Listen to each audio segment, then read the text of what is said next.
Hello ma'am from Webinars Kitchen da taram nokchari ma'am ngasi agi video sidi Afghani anda kari haina bado akoigi Afghani yerum thongbodo ina ucharage ma'am adugi damakta ina ahan bada yerum se hana thong khara hapchalaga phut khara bane abakwa yerum se thum hapa phut paduna makku se khokpada nuaire aduga ina yerum makku khokpa yerum singse loina side siga ina yerum gi maning lom thangba jaidi mamut nakan jena tabane mamut ki side nakan thangba siga chaku amagi mateng lawraga sumaina ahumlaga marirak tawraga hakchare ko haga loina yerum singse thammani aduga hujiga masala khara tosallani haidi ko thum khara hana tu hapchalage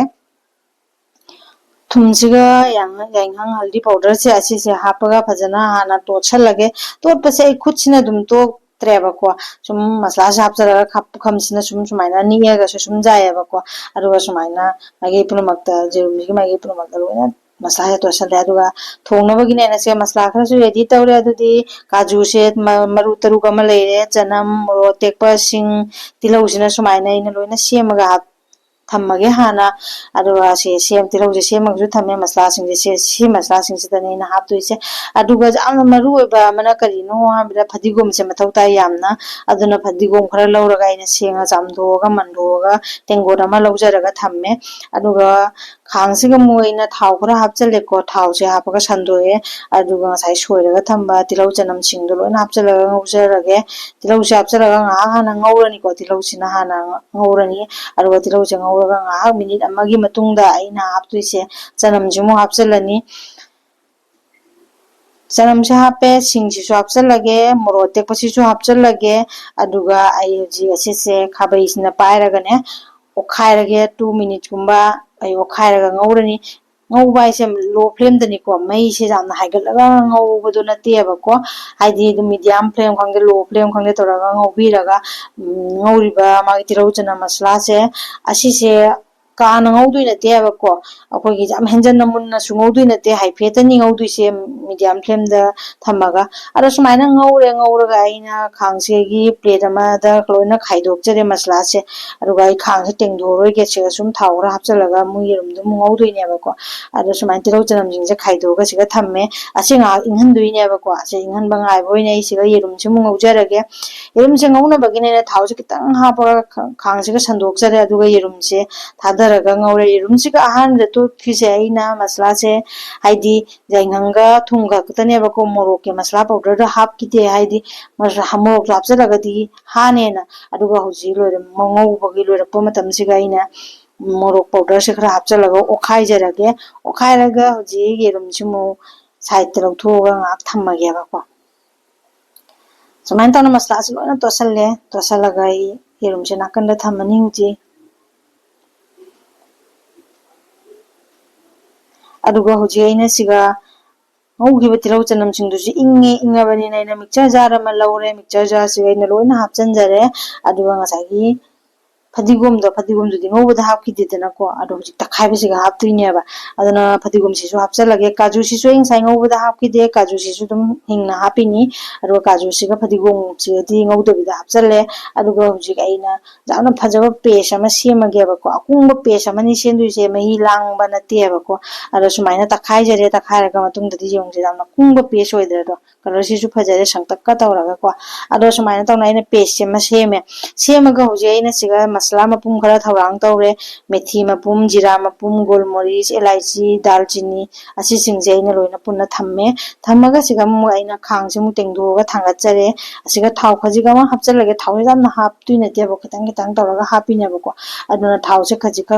हापचलगा आइगे मसला मपुम सिंगदो लोइना हापचनजरगे मसला मपुम सिंगसे हापचलगा मुको जामना काना ngौदुइनेतेको हाइफेतंग प्रेक प्रेक लावरकपनेबको मेथी सिना थाव साबजिगा चंगागा अदमाइना पे बुखाइरकपा मतमसिगा को ngsaina तखाइरगा थमकिबा paste तो अदुमोय हाइजनजरगे सिगा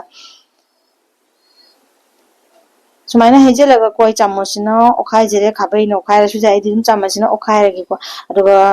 मैसे आइना low flame दा थमगिदोरबनेबको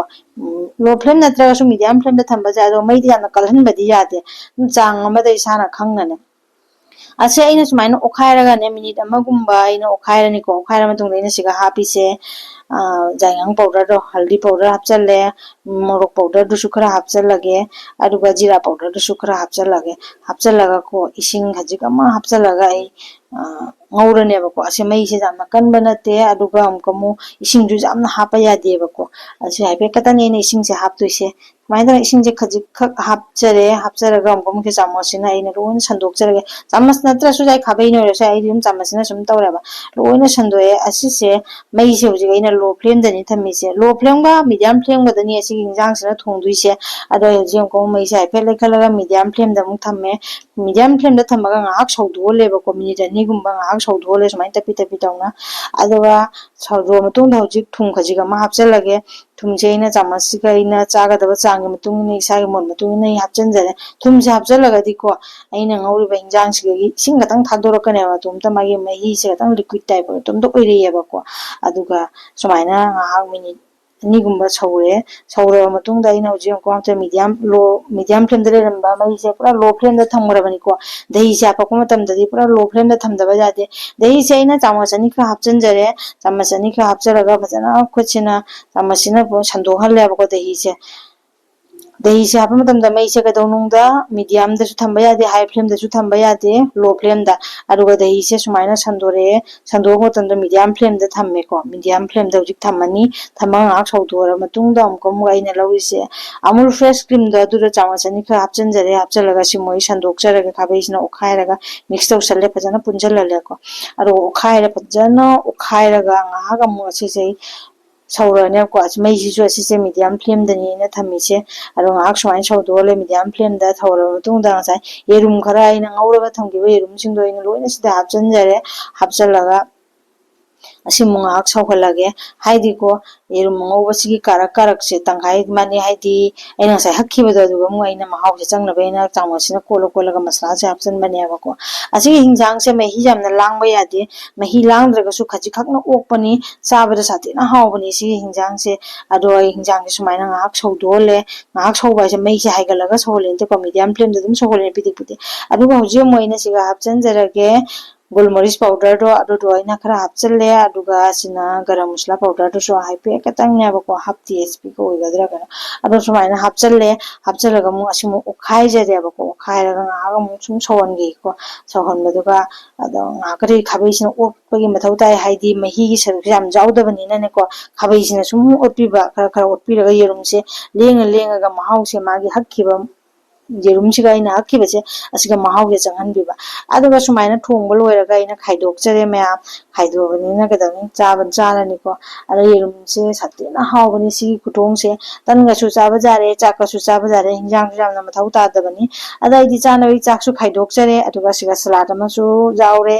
beans fry अमसु जाउरे मया फाइनली आइना थोंजाबा अफगानी अंडा करी हाइबसे अफगानी येरुम थोंबसे मयाम थोंजरे मयाम सोइदना ट्राई तोबियो मयाम अदुगा महाउदो हाइबिरो हाउई हाउतेदो मयाम से सतेना हाउबनि मयाम सोइदना ट्राई तोबियो मयाम असिनि मयाम अदो अखोइनने चारगसु जेंगे मयाम अदो जामसु हाउएबको थैंक यू मयाम मसिगी ओइनदे एगी वीडियो से अफगानी अंडा करी ओइना थोंजरे मयाम मतंग असिदा लोइसिनजरगा प्लीज एगी चैनल से लाइक शेयर सब्सक्राइब तौरगा सपोर्ट तोबिरो मयाम आइसु सोइदना सपोर्ट तौजरके मयाम थैंक यू मयाम बाय।